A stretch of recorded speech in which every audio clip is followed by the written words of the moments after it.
Bismillahirrahmanirrahim. Assalamualaikum warahmatullahi wabarakatuh. Alhamdulillahi thayyiban mubarakan fi kama yuhibbu rabbuna wa yarda. Asyhadu an la ilaha illallah wahdahu la syarikalah wa asyhadu anna Muhammadan abduhu wa rasuluhu amma ba'd. Ikhwatal kiram rahimani wa rahimakumullah. Saudara-saudariku yang dimuliakan Allah Subhanahu wa taala.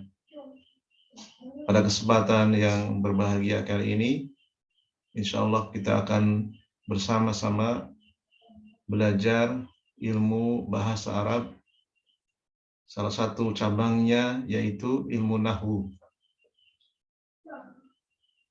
Di sini kita menggunakan kitab yang berjudul Al-Muyassaru fi Ilmin Nahwi yang ditulis oleh Al-Ustadz Aceng Zakaria bin Ahmad Kurhi. Beliau memberikan nasihat kepada kita, ta'allamul arabiyyata. Pelajarilah bahasa Arab, wa'allamuhan nasa. Dan ajarilah bahasa Arab kepada manusia, kepada kaum muslimin. Al-Muqaddimatu, pembukaan. Alhamdulillahilladzi anjalal kitaba Qur'anan Arabiyyan. Segala puji hanya milik Allah yang telah menurunkan Alkitab dalam bacaan, sebagai bacaan dalam bahasa Arab.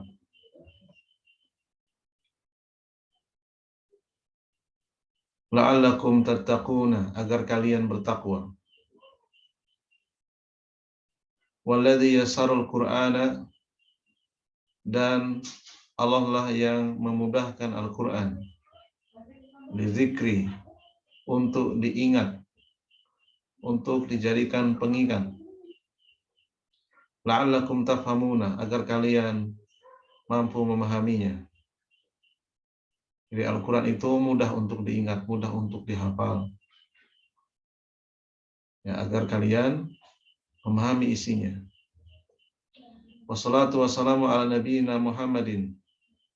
Salawat dan salam semoga diberikan kepada Nabi kita Muhammad, seorang Nabi al-Arabi al-Mab'uthi, dari bangsa Arab, yang diutus bi kitabin mubinin, membawa kitab yang jelas, yang tidak ada keraguan di dalamnya.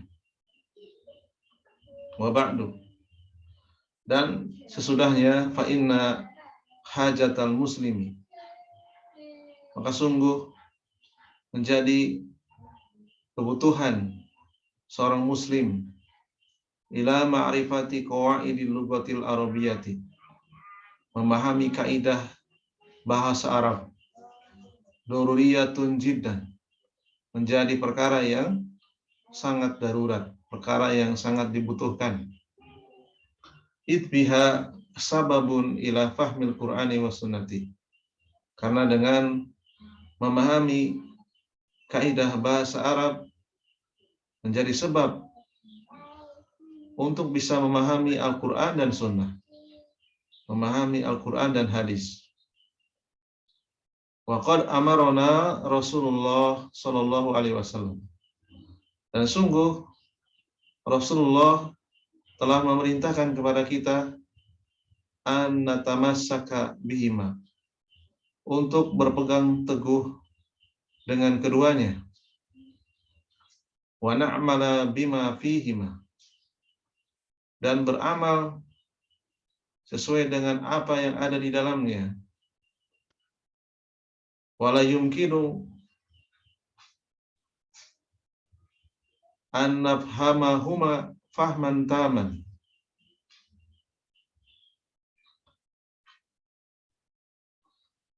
dan tidak mungkin kita mampu memahami keduanya dengan pemahaman sempurna illa ba'da ma'rifati qawaidil lughatil arabiyyati, kecuali setelah memahami kaidah bahasa Arab.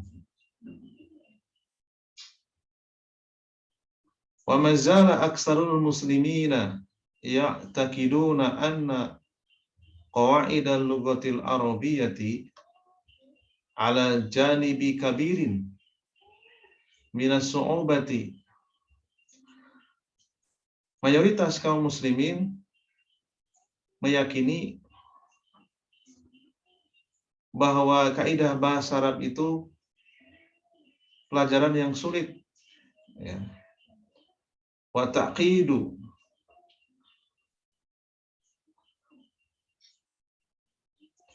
wa ta'kida bihaisu yata'adzaru, dan mustahil ala ayyi syahsin an yafhamaha, mustahil bagi siapapun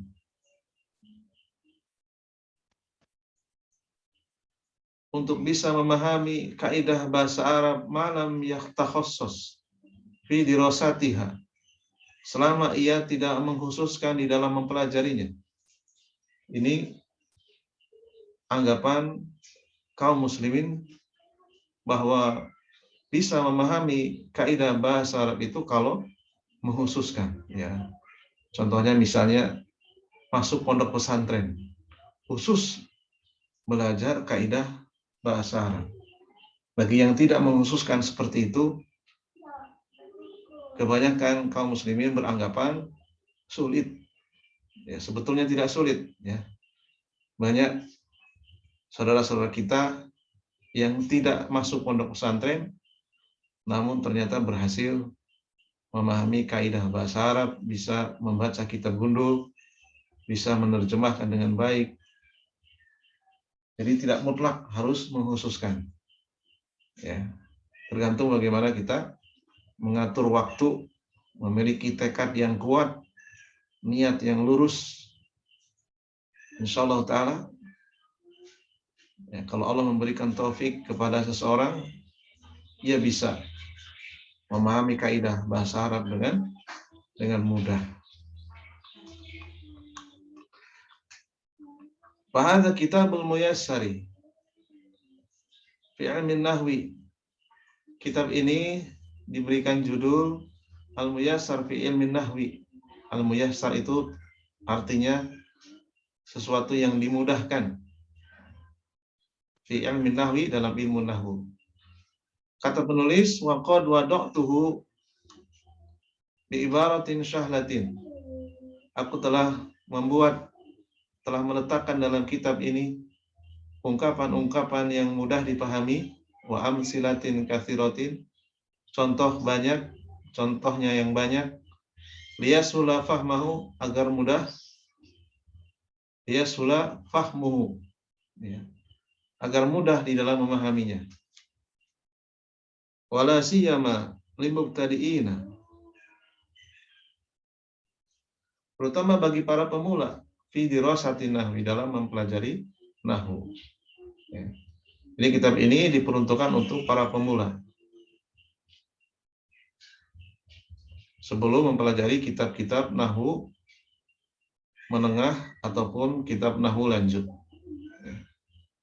Dan dianjurkan bagi yang mempelajari kitab nahwu dasar ini sudah lancar membaca Al-Quran, sehingga nanti ketika membaca contoh-contoh tidak ada kesulitan. Wallahu as'alu an yaj'alahu khalisatan liwajhihil karim. Hanya kepada Allah aku memohon agar menjadikan kitab ini murni semata-mata mengharapkan wajahnya Allah yang Maha Karim. Wa an yanfa'ana bihi yaumaddin. Dan semoga bermanfaat pada hari kiamat nanti. Wa huwa arhamur rahimin. Dialah Allah yang Maha Rahman, Maha Rahim, Maha Pengasih, Maha Penyayang. Sebaik-baik zat yang Maha Penyayang. Garut, di kota Garut, di bulan Syawal 1408 Hijriah. Ya, sudah cukup lama kitab ini ditulis. Ya, sekarang 1443. Ya. Sekitar sudah 20 tahun lebih, ya. Al-Mu'alifu Aceng Zakaria, ditulis oleh Ustadz Aceng Zakaria. Semoga Allah menjaga beliau. Kemudian kita masuk ke halaman yang pertama, al-harfu. Al-harfu terjemahnya huruf. Al-harfu huwa ma yatarakabu minhu al-kalimatu. Huruf adalah sesuatu yang dengannya tersusun kata. Contoh huruf ba, ya, ta, na, ha, dan seterusnya. Dengan terjemah ringkasnya atau terjemah bebasnya, huruf adalah penyusun kata. Kemudian al-kalimatu hiya labdun lahu maknan. Al-kalimat, terjemah Indonesianya kata. Kata adalah ucapan yang memiliki makna, memiliki arti.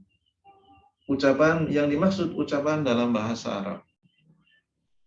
Apakah ada ucapan atau suara yang tidak memiliki arti? Ada. Contohnya suara pintu bergerak tertiup angin. Nah, itu ya. Atau suara petir. Suara ayam berkokok. Itu tidak dianggap suara yang memiliki makna. Ya. Mislu contohnya madrasatun, sekolah. Terdiri dari beberapa huruf, mim, dal, ro, sin, ta marbutoh.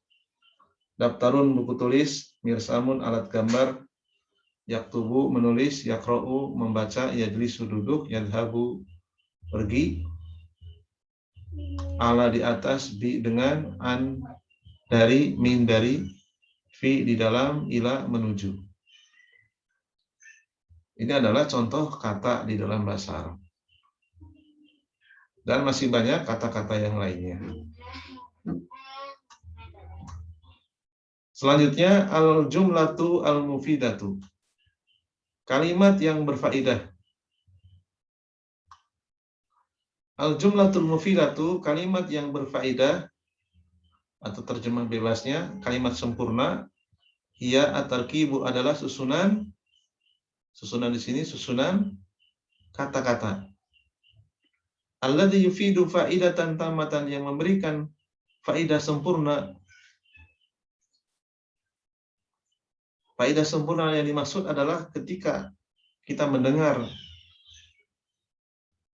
kalimat tersebut atau jumlah mufidah tersebut, langsung bisa dipahami dengan baik.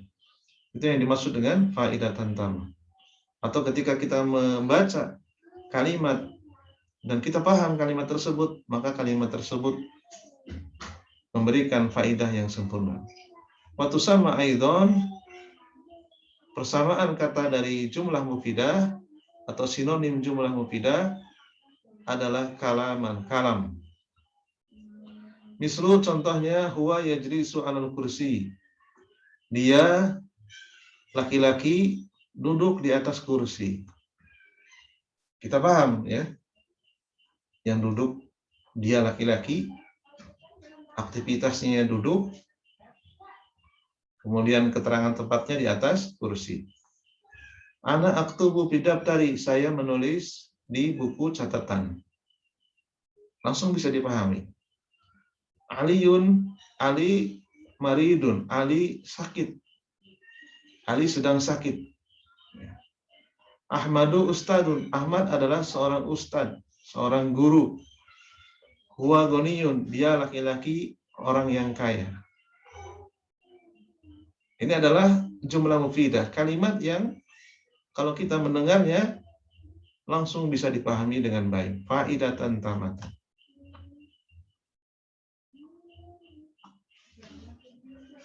Kemudian aqsamul harfi, pembagian huruf terbagi menjadi dua, harfun hijaiyun atau mabaniyun. Mislu contohnya alif, ba, ta, sa, dan seterusnya sampai dengan huruf yang terakhir sampai huruf iya. Huruf hijaiyah. Kemudian bagian yang kedua harfun ma'aniyun, huruf ma'ani. Contohnya wa artinya dan, au, atau suma kemudian min dari.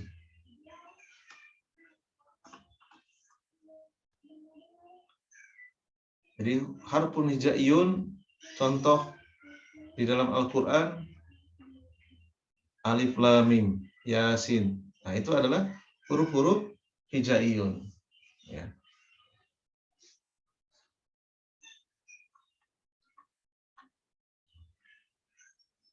Selanjutnya anwa'ul kalimati, jenis-jenis al-kalimah, jenis-jenis kata dibagi menjadi 3 bagian. Bagian pertama ismun.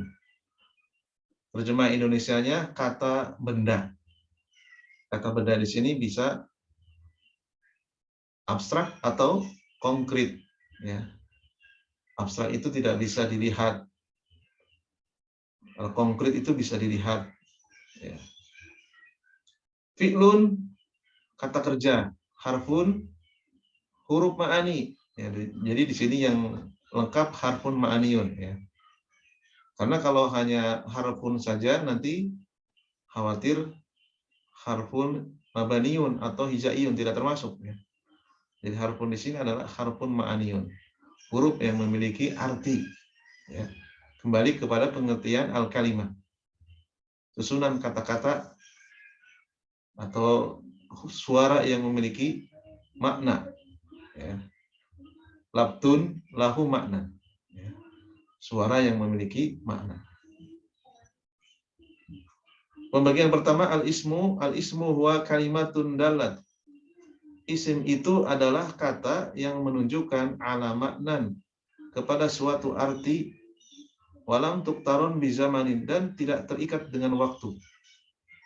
Artinya tidak mengalami perubahan. Isim sekarang, isim kemarin, isim yang akan datang, ya, dia tidak terikat dengan waktu. Artinya dia tidak berubah. Misal contohnya Muhammadun, seseorang yang sejak lahir diberikan nama Muhammad sampai dewasa yang namanya Muhammad, ya, kecuali dirubah akte kelahirannya, ya. Selama tidak dirubah, walam tuktaron bizamanin, tidak terikat dengan waktu. Ustadun, ya, orang itu berprofesi sebagai guru, ya. Selama dia masih hidup, ya kita panggilnya Pak Guru, meskipun mungkin sudah pensiun, ya. Dia tidak terikat dengan waktu. Masih muda dia dipanggil Pak Guru, setelah pensiun pun masih dipanggil Pak Guru. Tilmidun, siswa, ya. Selama dia masih sekolah, ya, mau sekarang, mau kemarin, mau besok, tetap disebut tilmidun. Khailun, kuda, ya, kuda, ya, tidak mungkin berubah namanya menjadi kambing, ya. Kuda sekarang, kemarin, yang akan datang, ya, yang namanya kuda tetap kuda.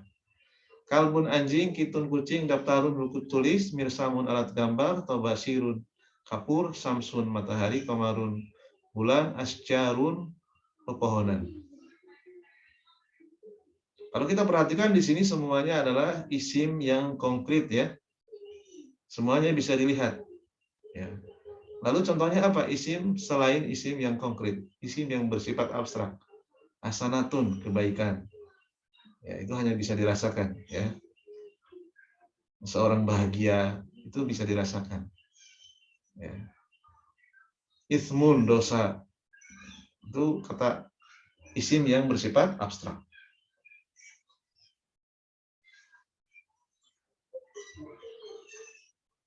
Kemudian alamatul ismi, tanda-tanda isim. Iya, yaitu ada 4, ya. Tanda isim ada 4 disebutkan dalam kitab ini, dan ini bukan pembatasan, ya, masih ada tanda-tanda yang lainnya. Nanti akan ditambah di pembahasan yang lain. Kita bahas yang 4 ini dulu. Yang pertama tandanya al-hobdu. Al-hobdu itu cara mudahnya huruf harokat kasroh gitu ya. Mislu contohnya Bismillahirrahmanirrahim maliki yaumiddin. Ya. Bismi terdiri dari dua kata, bi dan ismi. Ismi termasuk isim, termasuk kata benda karena ada al-khobdu, yaitu harokat kasroh. Lafadz mulia Allahi ini juga sama isim karena huruf terakhirnya harokatnya kasroh. Ar-Rahmani ini juga isim, huruf terakhirnya yaitu nun, harokatnya kasroh. Ar-Rahimi, Maliki, Yaumi, Ad-Dini, semuanya isim. Karena al-khobdu, huruf terakhirnya berharokat kasroh. Tanda yang kedua at-tanwinu, huruf terakhirnya bertanwin. Tanwin ada 3 ya. Bagi yang sudah belajar tajwid, ya pastinya tahu. Tanwin domah atau domatain, tanwin fathah, fathatain, tanwin kasroh atau kasrohtain. Mislu contohnya di sini semuanya tanwin domah atau domatain. Rajulun, imro'atun, waladun, bintun. Rajulun seorang laki-laki, imro'atun seorang wanita dewasa atau istri, waladun anak laki-laki, bintun anak perempuan. Apakah bisa bertanwin fathah? Bisa. Rajulan, imro'atan, waladan, bintan. Demikian juga tanwin kasroh, rajulin, imro'atin, waladin, bintin. Ya. Kemudian tanda yang ketiga al-alifu wal lamu. Alif lam, huruf diawali dengan alif lam. Mislu contohnya al-ustazu. Ada alif lam di sini. Namanya alif lam al-qamariyah. Ya. Alif lam al-qamariyah. Setelah lam itu tidak ada tasdidnya. Al-ustadu, al-ustadatu, guru laki-laki, guru perempuan, at-thalibu siswa, at-thalibatu siswi. Nah, yang ini at-thalibu ini alif lam samsiyah. Setelah alif lam hurufnya bertasdid. At-thalibatu, at-thalibatu. Apakah di sini bisa kita rubah huruf terakhirnya? Tidak harus domah, bisa al-ustadza, al-ustadzata, at-thaliba, at-thalibata. Yang penting huruf diawali dengan alif lam. Al-ustadzi, al-ustadzati, at-thalibi, at-thalibati. Kemudian tanda yang keempat, huruful jarri, diawali dengan huruf jar. Contoh huruf jar min, minallahi. Maka lafadz mulia Allahi isim karena ditandai dengan huruf jar di awalnya. Fi ini juga huruf jar. Fil baiti, di dalam rumah itu. Al baiti di sini adalah isim karena ada tandanya yaitu fi. Ila menuju, ilal masjidi, menuju masjid. Ila di sini huruf jar, maka kata al masjidi dia adalah isim. Ala alal kursi, di atas kursi, di atas kursi itu. Kursi isim karena dia ada tanda yaitu ala. Barangkali ini saja dulu yang bisa kita bahas. Mudah-mudahan bermanfaat dan bisa dipahami dengan baik. Dan mohon maaf atas kekurangan yang ada. Kita akhiri dulu. Subhanakallahumma wa bihamdika asyhadu an la ilaha illa anta astaghfiruka wa atubu ilaik. Assalamualaikum warahmatullahi wabarakatuh.